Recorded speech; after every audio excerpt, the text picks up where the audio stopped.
বন্যার নামতেছে সিটার। তো ঘরে যে মুরব্বীরা আনলে সবাই রে আশ্রয় কেন্দ্রে পাঠাই দিছি। তা আমি আমার স্ত্রীর মাইয়া ঘরে হয়ে রয়েছি।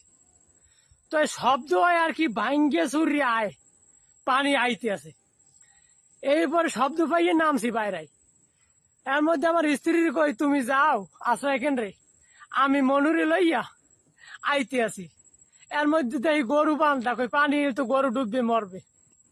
তো গরু দুইটার দড়ি দুইটা কাটিয়া এর মধ্যে আইসি, এর মধ্যে পানির তলাই গেছে। সব পানির তলাই যাওয়ার পরে আমার মাইয়ে লই আমি আর যাইতে পারি না। দেখি আমার একটা গাছটা ধরছি শখ করে পানিতে লই যায়। তো পানি আয় আর উপরে দিকে উঠি, বড় গাছ পাই না। গাছটা 20 ফুট 15 ফুট এরকম হইবে। তাই বাতাসে হইয়া লাগে। এখন দেখি গাছ তলাই আমাকে লই যায়। আমার মাইয়েটাই আমার গলা ধরছে, এমন ভাবে গলা ধরছে আমি শ্বাস করতে পারি না।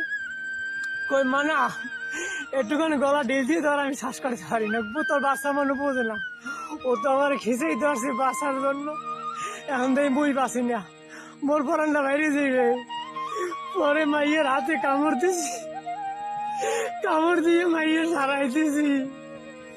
আমার মাইয়া যায় একটা ডাক দিয়েছে, আব্বা ও আব্বা মরে আর তুমি পাবা না। আমার মায়ের আর দেই না। একটু পরে পানি কমে গেছে, এরপরে নিচে নামছি। ইয়ান তো পাগলের মন হয়ে গেছে। আল্লাহর তারি কই, আল্লাহ তুমি বাংলাদেশে এরকম সিটার আর কোনো মানে দিও না। আমার মতো বাবা এমন যন্ত্রণায় ভুগি, রাইতে ঘুমাচ্ছি। এরপর 2 দিন পর পাইছে আমার মাইয়ের লাশ। আল্লাহ তুমি বাংলাদেশ এরকম আর বন্যা দিও না, তোমার দ্বারে 2 হাত ধরে ক্ষমা চাই মাওলা। কারো মার কোল, কারো বাবার কোল তুমি আর খালি কর।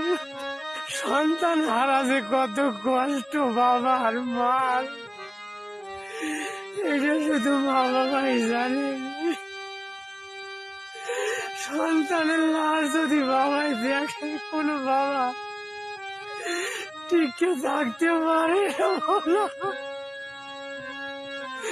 তুমি এরকম শাস্তি পৃথিবীতে কাউরে দিও না।